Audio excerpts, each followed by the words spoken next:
Hello. My wife won't let me wrap this box around. I already sealed it 3 times. Look, 1, 2, 3. And 1, 2, 3 going this way.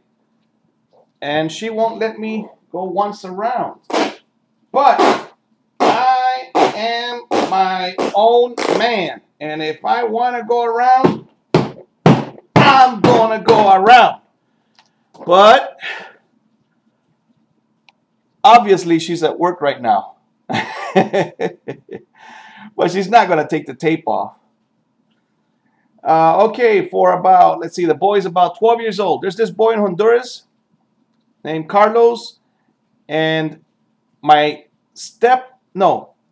what do you call her? She passed away. My mother's mother, my mother-in-law, has been taking care of this boy.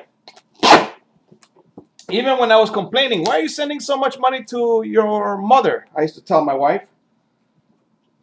And then she told me what happened about her cousin that was 15 years old, got pregnant, and had this boy. And then she left.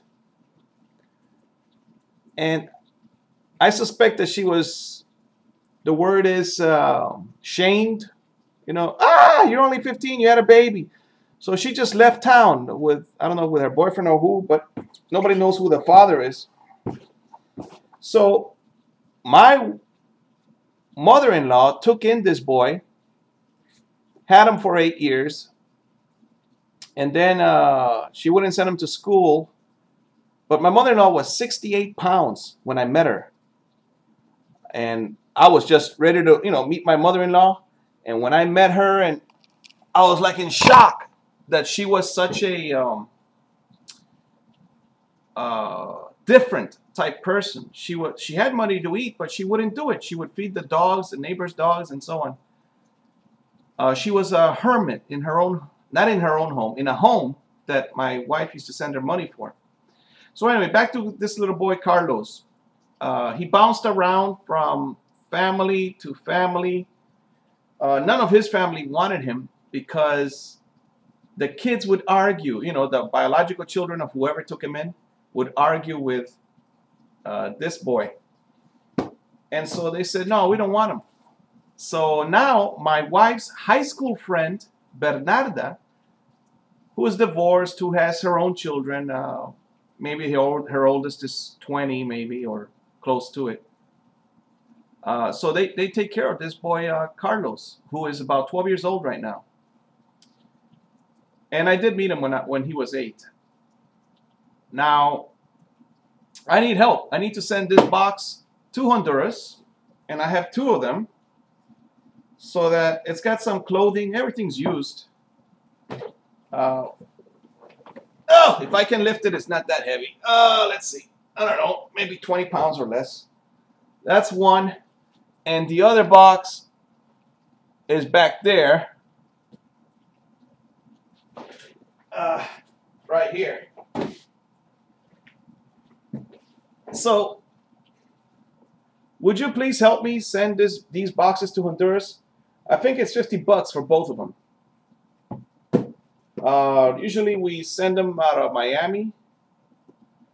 I don't live in Miami anymore, but my wife's other cousin comes back and forth once in a while. So I could put him on his car and give him the $50, and then he'd be able to call up the people that deliver it right to the door. I'd really appreciate it if you could help me out. I have a PayPal account. I'm going to have to put it on the description. Oh, all right. Thank you so much. Let's see. Any other goals I have?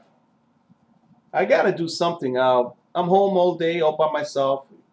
Today I got my son with me. No school on Monday coming.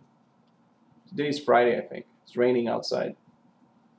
But why do I want to help? Okay, I'm a Christian now. Okay, I was apparently born into Christianity in a family, but the Bible was on top of a desk or a table songs only the women would sing, none of the men. The men wouldn't even go to church. Of course, I'm talking about my grandpa because I didn't grow up with my dad. And he didn't go to church except to get married and then not even get divorced. He would just get remarried again in another church, in another country. Or even in the cities, there was no way to check. But when I was 18 years old, I grew up Catholic. Someone on the street stopped me and asked me if I was a Christian in Chicago. I stopped and I said, "Are you talking about the Republicans or the Democrats?" Christians. And then That guy had not stopped me. He was smiling at the end because I was such a baby. Baby brain. I found out that before he left, in Chicago time, it's like a New York minute activity, but he stopped me or on the sidewalk somewhere. Stopped